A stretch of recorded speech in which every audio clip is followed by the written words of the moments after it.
পেঁয়াজের বীজ চাষি ভাই, আমরা যারা পেঁয়াজের বীজ চাষ করি, এই যে দেখেন এই পাশে কিন্তু এগুলো পেঁয়াজের ক্ষেত। ঠিক ওই উৎপাদনের পেঁয়াজেরই বীজের যোগান দিয়ে থাকে আরেকজন চাষি ভাই। এই যে দেখেন উনি কিন্তু প্রচুর পরিমাণে, এখানে যদি ডানে বামে দেখাই, প্রচুর বীজের ক্ষেত করে রাখছে।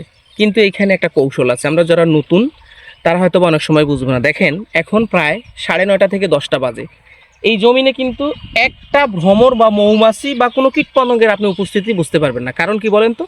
কারণ দুইটা। একটা হচ্ছে আমার আপনার এলোপাতাড়ি বিষ দেওয়ার কারণে কীটপতঙ্গগুলো আমার মাঠে আসতে পারে না। দ্বিতীয় হলো এই যে মৌসুম আমের এবং লিচুর মুকুলে পরিপূর্ণতা পাচ্ছে, তাহলে ওই দিকে কিন্তু তারা ছুটতেছে, বিধায় আমার এখানে নাই। তাহলে আমি আমার আগের ভিডিওতে বলছিলাম আপনি এইরকম ফোটা ফুলটা যেটা সদ্য ফুটছে, কিন্তু এইটা বা এই যে এইটা কিন্তু হবে না, এটা কিন্তু এখনো রেণু আসে নাই। দেখেন প্রকান্তরে এইটা কিন্তু দেখেন ফুটে গেছে। এইটাকে আপনি একটু এরকম আলতো লেড়ে দিবেন, এটা একটু হাত দিয়ে ছোঁয়া দিয়ে এইটাতে আবার একটু ছোঁয়া দিবেন। তাহলে দেখেন সকালে যদি দেন কি পরিমাণে পরাগরেণু আমার হাতে মাখায় গেছে। এটা কিন্তু আমার হাতে থাকলে চলবে না, এটা ফুল থেকে ফুলে স্পর্শ পাইতে হবে, তবেই কিন্তু পরাগায়নটা সঠিক হবে, বীজের পরিমাণ আপনার বেড়ে যাবে। যদি আপনি এটা করতে ব্যর্থ হন তাহলে কিন্তু আপনার ফলন অনেক কমে যাবে।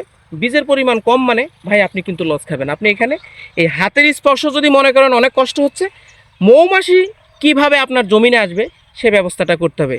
আমি আপনাকে একটু বলে যাই, আন্তরিকভাবে দুঃখিত আপনাকে দেখাইতে পারলাম না বিষয়টা। নারিকেলের যে মালই বা কৌটার মতো যে অংশটা থাকে, আপনি এইটাতে করে চিনি গোলায়া কিন্তু আপনি এই জমিনের মাঝখানে মাঝখানে রেখে দিলে দেখবেন মৌমাছির উপস্থিতি নিশ্চিত হচ্ছে এবং তার পরাগায়ন সে নিজেই করে যাচ্ছে। তাহলে চিনিটা কিভাবে দিবেন? প্রতি 1 কেজি চিনির জন্য 250 গ্রাম পানি, এবং প্রত্যেক নারিকেলের মালই বা কৌটা বা যেটাই বলেন খুরি বা বাটি, এইগুলোতে আপনি সুন্দর করে একটু একটু করে দিয়ে ওইখানে খড় কেটে দিবেন।